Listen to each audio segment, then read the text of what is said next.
As I was growing up, I was always in the back of my mind scared of hellfire because it's something my mom scared me about. She just constantly reminded me that you're not being good to me. You're gonna end up going to hell. Allah's gonna punish you. Stuff like this. I don't think she really knows much. Really, she just knows there's punishment there in eternity. Yeah. In the beginning, they started me, and I would start looking up stuff myself, and I would get more scared. I wanted to do anything obligatory on me, really, to avoid going to hell.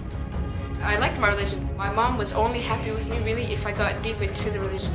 My religion basically was my only sanctuary. I was becoming more modest. I wanted to do things like cover myself. I started wearing abaya. My mom was happy. I felt like I had people that understand me. I practiced everything I could at home. I was even doing voluntary stuff. I was fasting every other day.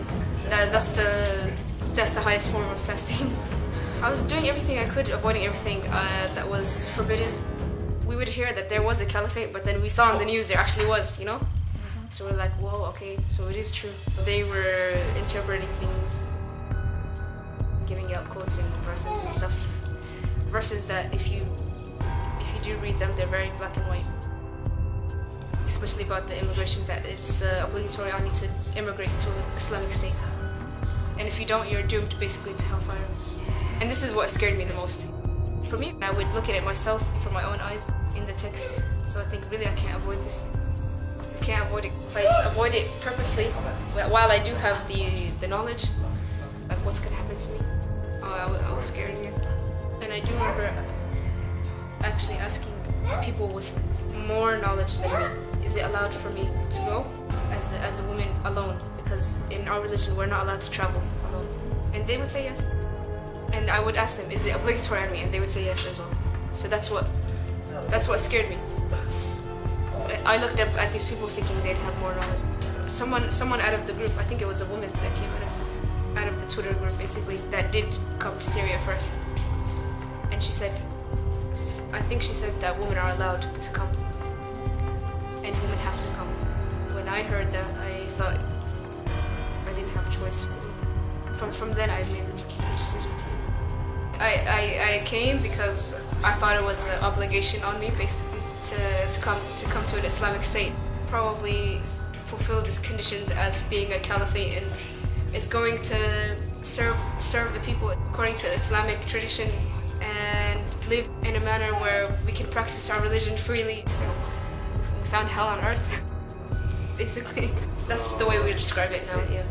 In our religion, it is true. We do have to have like an Islamic state, but definitely not the way ISIS did it. Definitely, yeah. They would declare disbelief basically on anyone that wanted to leave, and we were shocked about that. We're like, okay, so basically every one of my family members in America are disbelievers, and they would say, yeah.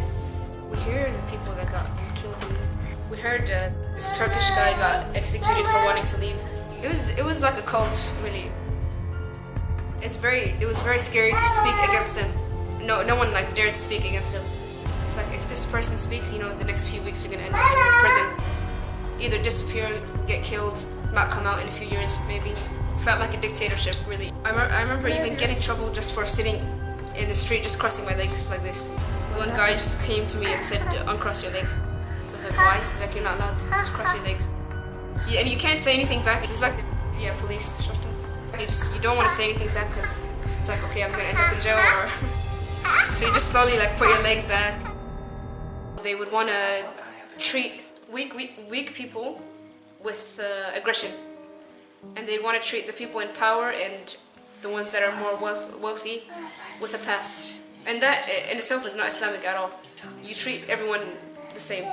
They invite people to do suicidal attacks and stuff.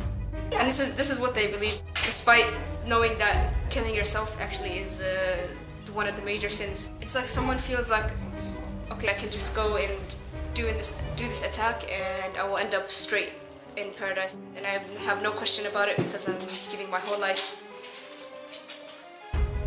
to God, basically.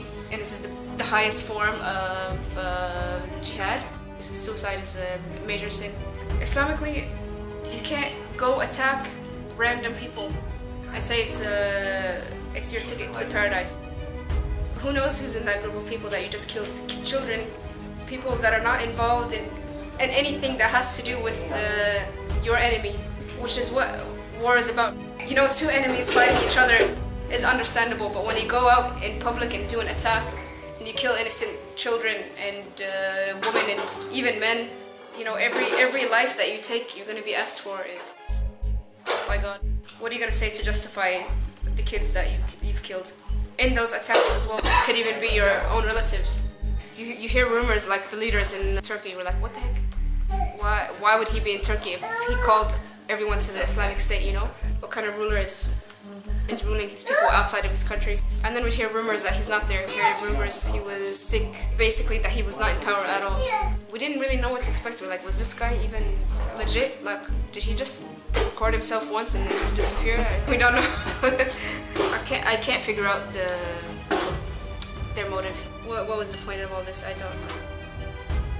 don't understand them calling basically the whole world to come and migrate and sacrifice everything for what seemed like a peaceful Islamic state, which was not. And it's not obligatory on you to be in that state. I was new to there was just a bunch of youth teaching other youth. I really thought I was the only one my age wearing abaya. I was the only one my age covering. I think they all woken up as well. At different times, some people have left long ago, some people left at the end. Some people couldn't leave till the end, actually. In many cases, we couldn't leave till the end. I was trying to leave for a bit and every way was actually impossible. There was no way out. I got caught twice, actually, by ISIS. It scared me very badly. Yeah, because I've heard of their prisons and it's very scary. Finally, out of my brainwashed mode, I'm very shocked. Yeah, I'm very shocked that I did this.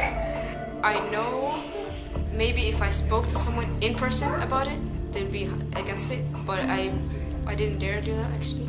I'm still afraid to speak here, you know, there's not much I can say. Once I get home to America, and I can literally open my mouth for everything.